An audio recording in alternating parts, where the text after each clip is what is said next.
अस्सलाम वालेकुम my dear students. उम्मीद है कि आप सब ठीक होंगे। आज बच्चों हमारा लेक्चर नंबर 4 है आईकॉम 1 प्रिंसिपल्स ऑफ अकाउंटिंग, और चैप्टर बच्चों हमने स्टार्ट किया था फाइनल अकाउंट।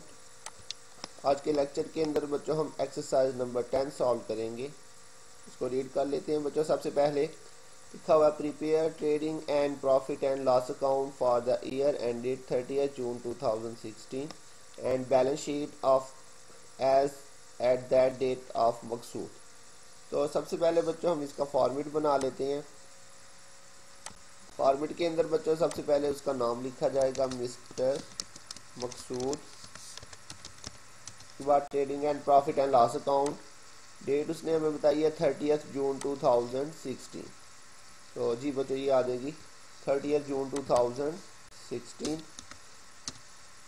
उसके बाद बच्चों यहाँ पे डेबिट साइड पे सबसे पहले हमने लिखना जी ओपनिंग स्टॉक। तो देखते हैं क्वेश्चन में ओपनिंग स्टॉक है sale, sale return, purchase return,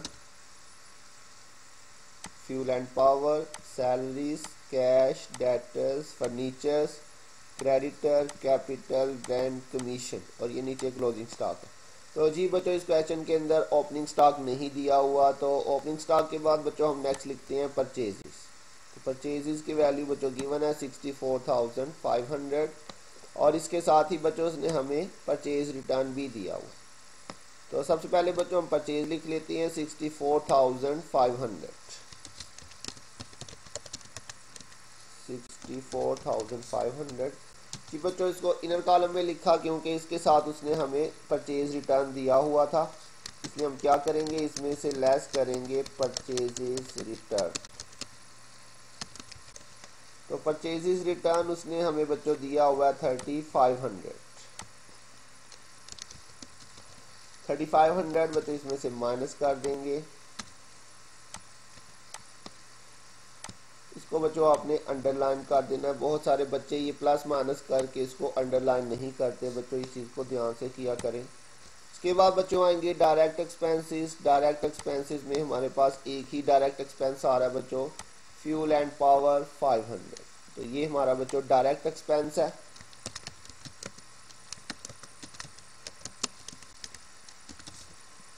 इसके बाद बच्चों दूसरी साइड पे आ जाए, इधर सेल आ जाएगा सबसे पहले।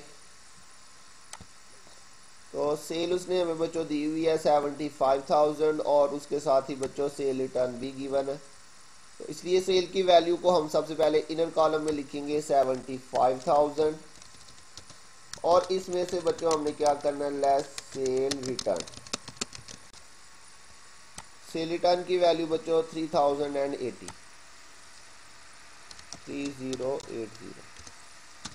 माइनस करेंगे बच्चों इसको,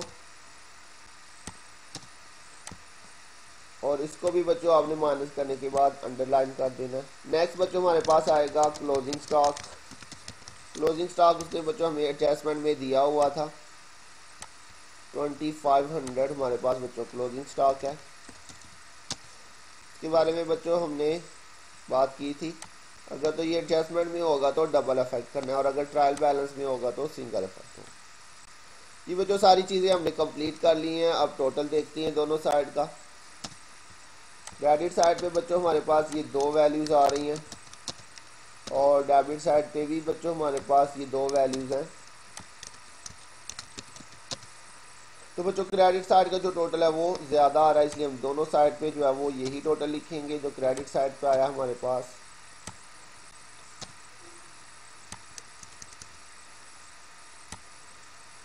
जो इसको आपने जो है वो लाइन लगा देनी है ऊपर भी और नीचे भी। दोनों का डिफरेंस लेते हैं हम।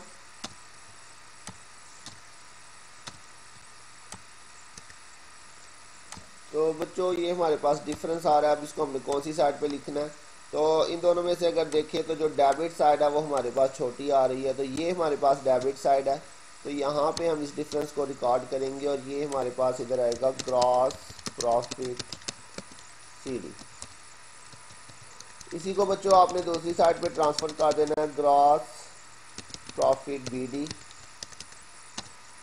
ये वाली वैल्यू इधर आ जाएगी बच्चों।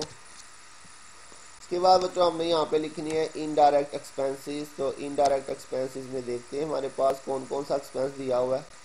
तो इसमें बच्चों हमारे पास है सैलरीज, ये हमारा इनडायरेक्ट एक्सपेंस है 7500, ये आ जाएगा आपके पास डेबिट साइड पे सैलरी 7500। इसके अलावा बच्चों हमारे पास इसमें उसने हमें रेंट दिया हुआ है और कमीशन। जी बच्चों रेंट और कमीशन के साथ उसने कुछ भी मेंशन नहीं किया हुआ कि ये पेड है या रिसीव्ड है, तो उस सूरत में मैंने आपको बताया था हम देखेंगे कि ये डेबिट साइड पे है या क्रेडिट साइड पे। तो अगर डेबिट साइड पे होगा तो एक्सपेंस में लिखेंगे, क्रेडिट साइड पे होगा तो इनकम में लिखेंगे। तो दोनों ही वैल्यू जो है वो डेबिट साइड पे दी हुई हैं, इसलिए हम इन दोनों को जो है वो डेबिट साइड पे एक्सपेंस साइड पे लिख देंगे। तो रेंट की वैल्यू बच्चों हमारे पास 3000 है। रेंट के बाद बच्चों हमारे पास कमीशन आ रहा है जी 3920। 3920। तो जी बच्चों सारी चीज़ें हमने लिख ली हैं। इसका टोटल देखते हैं जी कौन सी साइड का टोटल ज़्यादा आ रहा है। क्रेडिट साइड पे हमारे पास एक ही वैल्यू आ रही है बस, और डेबिट साइड पे बच्चों 7500, 3000 और 3920। तो ये बच्चों इस क्वेश्चन के अंदर जो है वो हमारे पास डेबिट साइड जो है वो बड़ी आ रही है, इसलिए हम दोनों साइड पे जो है वो डेबिट साइड का ही टोटल रिकॉर्ड करेंगे। तो ये वाला टोटल ज़्यादा आ रहा है हमारे पास बच्चों 14420। ये बच्चों फर्स्ट क्वेश्चन आया जिसमें जो है वो हमारे पास डेबिट साइड जो है वो बड़ी आ रही है। का डिफरेंस लेते हैं बच्चों हम।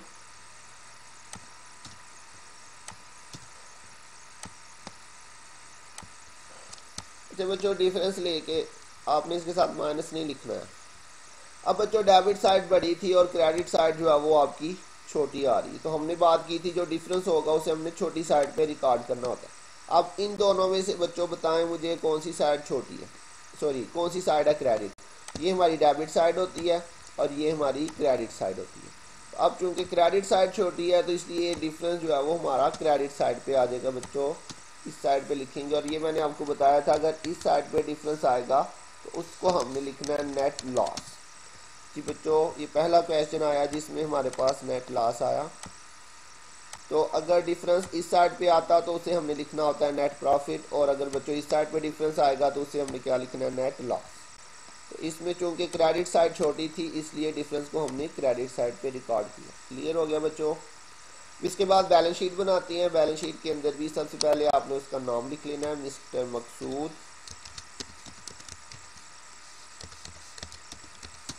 उसके बाद बच्चों लिखेंगे बैलेंस शीट, और बैलेंस शीट के अंदर बच्चों हमारे पास एसेट साइड पे सबसे पहले आएगा करंट एसेट्स। करंट एसेट्स के अंदर हमने सबसे पहले बच्चों लिखना होता है कैश बैंक। तो क्वेश्चन में देखते हैं बच्चों ये इसने हमें कैश दिया हुआ है 2,31,750। तो कैश गिवन है हमारे पास बच्चों 2,31,750। कैश के बाद बच्चों हमने बैंक लिखना होता है कैश एट बैंक। तो कैश एट बैंक नहीं दिया हुआ। उसके बाद बच्चों हमने डेटर्स लिखना है। डेटर्स की वैल्यू है जी 3,750। 3,750। उसके बाद बच्चों क्लोजिंग स्टॉक आ जाएगा। क्लोजिंग स्टॉक हमें एडजस्टमेंट में गिवन था बच्चों 2,500 क्लोजिंग स्टॉक है। जी बच्चों बाकी कोई भी करंट एसेट नहीं दिया हुआ। अच्छा बच्चों यहाँ पे एक पॉइंट मैं आपको बताता चलूँ, बैंक जो है वो दो तीन चीज़ों के साथ आता है। एक होता है सिंपल बैंक अकाउंट बच्चों, वो हमारा करंट एसेट होता है। एक होता है बैंक लोन, वो हमारी लाइबिलिटी होती है बच्चों। और एक होता है बैंक चार्जेस, तो ये हमारा एक्सपेंस होता है। तो बच्चों ये चीज़ें ज़रा ध्यान से लिखनी है, इनको मिक्स नहीं करना। कुछ बच्चों ने जो है वो इन चीज़ों को मिक्स कर दिया था उस दिन क्वेश्चन के अंदर। तो बच्चों खाली बैंक लिखा हो, बैंक अकाउंट या बैंक बैलेंस या कैश एट बैंक, तो वो हमारा करंट एसेट्स होगा। बैंक चार्जेस लिखा हो तो वो हमारा एक्सपेंस होता है। मैंने फॉर्मूले में सारी चीज़ें लिखी हुई हैं। और इसी तरह से बैंक लोन होगा तो बच्चों वो हमारी लॉन्ग टर्म लाइबिलिटी होगी। जी बच्चों हमारे पास क्लोजिंग स्टॉक रिकॉर्ड हो गया। इसके बाद बच्चों लॉन्ग टर्म इन्वेस्टमेंट नहीं दिया हुआ। उसके बाद फिक्स्ड एसेट्स आ जाएंगे। तो फिक्स्ड एसेट्स में देखते हैं उसने हमें कुछ दिया हुआ है। तो फिक्स्ड एसेट के अंदर बच्चों फर्नीचर गिवन है हमें 26,250। तो ये फर्नीचर की वैल्यू यहाँ पे लिखेंगे फिक्स्ड एसेट्स के अंदर।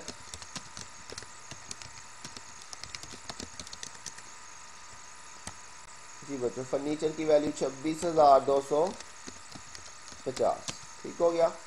दूसरी साइड पे आ जाए, सबसे पहले करंट लाइबिलिटीज लिखते हैं जी। करंट लाइबिलिटीज के अंदर सबसे पहले क्रेडिटर्स लिखते हैं। तो क्रेडिटर्स बच्चों हमें क्वेश्चन में गिवन है 750। ये क्रेडिटर की वैल्यू आ गई 750। क्रेडिटर्स के बाद बच्चों हमारे पास और कोई भी करंट लाइबिलिटी नहीं, लॉन्ग टर्म लाइबिलिटीज भी कोई नहीं। कैपिटल आ जाएगा बच्चों 2,65,000। तो ऑनर्स इक्विटी हमारे पास आ जाएगा, इसके अंदर कैपिटल आएगा। कैपिटल बच्चों इनर कॉलम में हमने लिखना होता है 2,65,000। और इसमें बच्चों नेट प्रॉफिट होगा तो हमने प्लस करना है, और अगर बच्चों लॉस हो जाए तो हमने उसको माइनस कर देना। इसके अलावा बच्चों ड्राइंग्स हमने माइनस करनी होती है, तो ड्राइंग्स वगैरह उसने कुछ भी क्वेश्चन में नहीं दिया हुआ। तो यहाँ पे बच्चों हम क्या करेंगे, लेस नेट लॉस। जी बच्चों लॉस हो रहा है तो लॉस को हमने माइनस करना होता है। तो ये हमारे पास बच्चों 1500 का जो लॉस हुआ था वो हमने यहाँ पे लेस कर देना।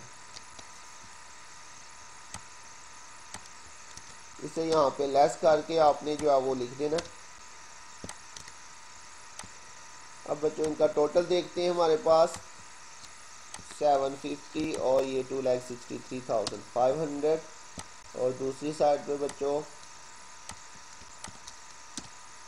तो बच्चों ये हमारा बिल्कुल सेम टोटल आ रहा है। इसका मतलब है कि हमारा क्वेश्चन जो है वो बिल्कुल ठीक हो गया। तो बच्चों बिल्कुल इजी क्वेश्चन था। जस्ट इसके अंदर आज हमने जो नई चीज़ देखी है वो ये देखी है कि हमारे पास जो है वो इसमें नेट लॉस आया। हमारे पास डेबिट साइड बड़ी आ रही थी, उसको हमने दोनों साइड पे लिखा, और जो है वो क्रेडिट साइड छोटी थी, इसलिए जो डिफरेंस आया उसे हमने क्रेडिट साइड पे लिखा। और क्रेडिट साइड पे आएगा तो वो नेट लॉस होगा, और नेट लॉस को बच्चों कैपिटल में से लेस किया जाएगा। उम्मीद है बच्चों आपको समझ आ गई होगी। बच्चों अपना कमेंट सेक्शन में जाके अटेंडेंस ज़रूर मार्क कीजिएगा। और दूसरा बच्चों आप लोगों का होमवर्क जो है वो रिसीव नहीं हो रहा, सिर्फ 10 बच्चे हैं जो अपना होमवर्क जो है वो सेंड कर रहे हैं, बाकी बच्चे होमवर्क सेंड नहीं कर रहे। बच्चों कॉलेज ओपन होते ही आपका कंप्लीट होमवर्क जो है उसी दिन चेक किया जाएगा। अगर आपने होमवर्क ना किया हुआ कंप्लीट तो आपको क्लास में बैठने की इजाज़त नहीं होगी। अपना होमवर्क बच्चों साथ साथ कंप्लीट कीजिएगा, और मुझे जो है वो साथ में अपने होमवर्क की डेली पिक सेंड किया करें। और दूसरी बात आपको बार बार बताया कि अपने होमवर्क के ऊपर अपना नाम ज़रूर मेंशन करें, क्योंकि सारी पिक्स गैलरी में जाके मिक्स हो जाती हैं। जिनका ऊपर नाम लिखा होता है सिर्फ उन्हीं का जो होमवर्क है वो रिकॉर्ड किया जाएगा। जो अपने नाम नहीं लिखेंगे ऊपर, मैसेज में अपना नाम नहीं आपने सेंड करना, क्योंकि गैलरी में जाके आपका मैसेज नहीं शो होगा, सिर्फ आपके होमवर्क की पिक्स आएंगी। तो इसलिए बच्चों होमवर्क के ऊपर मैंने आपको नाम लिखने का तरीका भी बता दिया था, अपना नाम ऊपर लिख के सेंड किया करें। उम्मीद है बच्चों आपको समझ आ गई होगी। अगर किसी पॉइंट की समझ नहीं आई तो बच्चों पूछ लीजिएगा। अपना ध्यान रखिएगा। इंशाल्लाह बहुत जल्द मिलेंगे नेक्स्ट लेक्चर के साथ। तब तक के लिए अल्लाह हाफिज़।